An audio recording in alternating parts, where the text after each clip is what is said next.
Assalamualaikum warahmatullahi wabarakatuh. Selamat pagi. Yang saya hormati Bapak Mafrud Udif Novaizi, SPD, MPD, selaku dosen pengampu saya. Perkenalkan, nama saya Farida Firmansyah dari Universitas Negeri Surabaya dengan prodi studi 4 Teknik Sipil, Fakultas Vokasi dengan NIM 24091417133. Pada kesempatan kali ini, saya mempresentasikan proposal tugas akhir saya yang berjudul pengaruh batu apung sebagai pengganti agregat kasar dan bahan tambahan silika foam terhadap kuat tekan dan kuat tarik beton. Untuk selanjutnya, latar belakang seperti yang kita tahu, beton adalah material utama yang paling sering kita temui di proyek konstruksi, mulai dari jalan sampai struktur perumahan, karena kuat tekannya yang tinggi dan keawetannya. Beton normal itu disusun dari semen, agregat halus, agregat kasar, air, dan kadang ditambah admixtur. Tapi masalahnya, beton konvensional punya beban mati yang sangat besar, khususnya kalau kita merencanakan gedung bertingkat seperti bangunan kantor 3 lantai. Beban mati ini sangat membebani struktur bawah.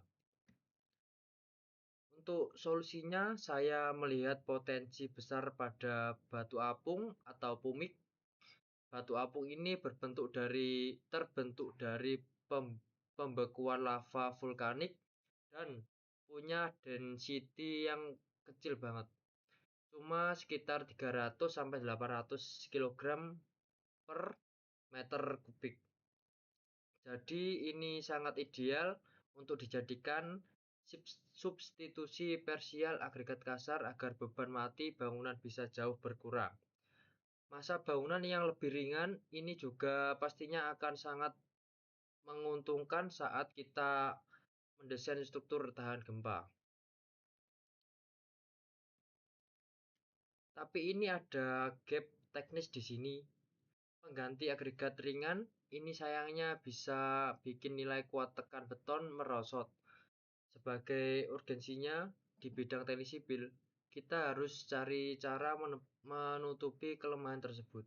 Solusinya yaitu saya akan menambahkan silika foam. Silika foam ini punya ukuran partikel 1-100 dari partikel semen yang mengandung senyawa S1O2 lebih dari 90%. Sifatnya yang pozolan dan ukurannya yang super halus. Dia bisa masuk dan mengisi pori-pori atau rongga-rongga di dalam campuran beton. Untuk hasilnya, selain mereduksi panas semen dan menghemat semen 5-15%, campuran ini akan lebih kohesif, awet, dan pastinya mengembalikan kuat tekan yang hilang tadi. Untuk rumusan masalah dan tujuan dari uraian latar belakang yang tadi, saya menarik 2 rumusan masalah utama. Untuk yang pertama, bagaimana sih pengaruh nyata dari penggunaan batu apung dan tambahan silika foam ini terhadap kuat tekan serta kuat tarik belah betonnya. Untuk yang kedua, karena saya juga sangat concern terhadap manajemen biaya proyek, bagaimana pengaruh komposisi ini terhadap biaya produksi betonnya. Tujuan penelitian ini tentunya untuk menjawab rumusan tersebut. Saya ingin mendapatkan angka pasti dari nilai kuat tekan dan kuat tarik belahnya, sekaligus menghitung analisis biaya, apakah material ini terjangkau dan ekonomis untuk diaplikasikan di rencana anggaran biaya atau RAB proyek nantinya. Untuk manfaat yang saya harapkan, penelitian ini bisa menjadi inovasi nyata bagi pengembang teknologi konstruksi di Indonesia serta menjembatani berbagai literatur dan riset terdahulu yang sudah ada. Untuk tinjauan pustakanya, dalam menyusun proposal ini, saya merujuk pada beberapa literatur dan penelitian terdahulu supaya arah risetnya jelas dan tidak sekedar mengulang. Secara standar menurut SNI 3-3449-2002, beton bisa diklasifikasikan sebagai struktur ringan kalau kuat tekan ada di rentang minimum 6-89 MPa sampai maksimum 17-24 MPa.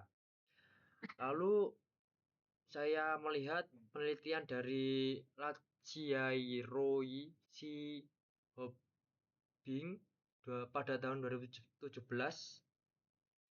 yang menggunakan penambahan sikafum dengan variasi 0,5 sampai 2%, yang membuktikan bahwa karakteristik beton mengalami kenaikan kekuatan secara bertahap dan baru stabil di umur 21 hari.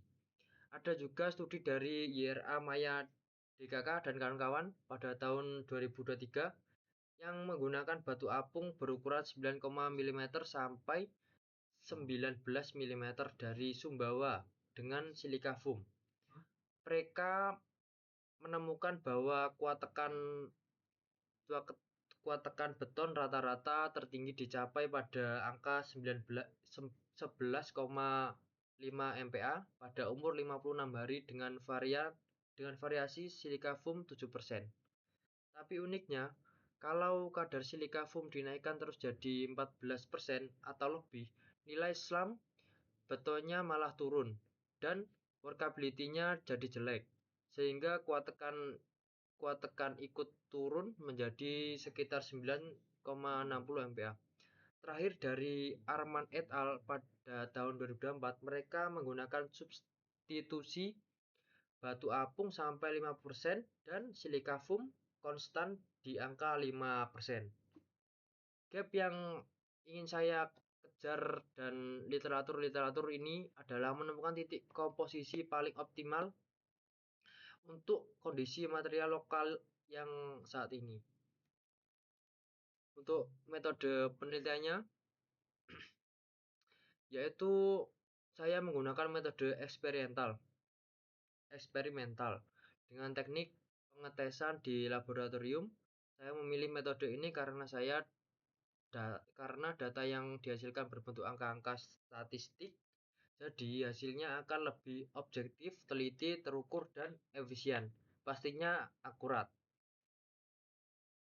Untuk batasan masalah agar riset ini tetap fokus, saya menggunakan semen PC tipe 1, lalu pasir yang digunakan spesifik berasal dari Gunung Bromo, yaitu Yogyakarta, dan umur beton ujinya adalah 24 hari.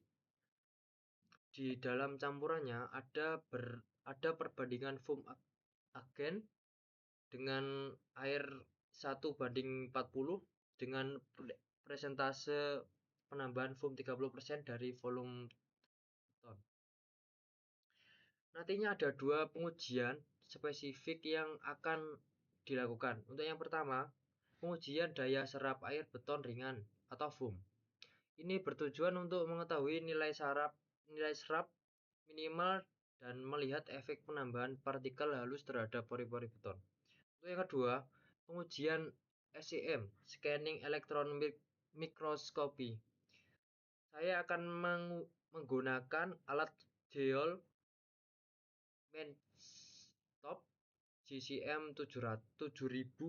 Uji ini sangat krusial karena saya ingin membedah mikrostruktur betonnya secara visual. Jadi, saya bisa membuktikan apakah partikel silika foam tersebut benar-benar berhasil masuk dan mengisi rongga-rongga di sela-sela agregat batu apung. Untuk refleksi self-explaining, sebagai refleksi evaluasi pribadi self-explaining, alasan utama saya sangat tertarik dengan riset ini karena ini sangat relatable dengan masalah di lapangan. Saat kita merencanakan perjadwalan dan struktur bangunan bertingkat, efisiensi berat massa sangat menentukan keamanan dan biaya. Menggunakan beton ringan adalah solusi modern untuk saat ini. Namun, saya menyadari proposal saya ini masih punya kelemahan. Untuk kelemahan batasan utama di riset saya adalah saya tidak melakukan pemeriksaan dan pembahasan secara mendalam mengenai reaksi kimia murni yang terjadi saat proses pencampuran bahan. Fokus saya lebih ke arah sifat mekanik, fisik, dan analisis biaya saja. Untuk perbaikan di kedepannya sangat memungkinkan jika riset ini dilanjutkan dengan analisis reaktivitas kimia material. Selama penyusunan proposal ini, pelajaran terbesar bagi saya adalah bagaimana memformulasikan campuran yang tidak cuma kuat di atas kertas, tapi juga bisa dikerjakan di lapangan dan biaya masuk akal. Untuk yang terakhir, yaitu untuk kesimpulannya, saya sangat yakin proposal tugas akhir yang saya buat ini memiliki nilai kelayakan yang tinggi untuk diteruskan ke tahap eksperimen laboratorium. Isu yang diangkat sangat relevan dengan kebutuhan industri konstruksi pada saat ini yang menuntut material ramah lingkungan, ringan untuk efisiensi gempa, namun tetap memenuhi standar kelayakan struktur.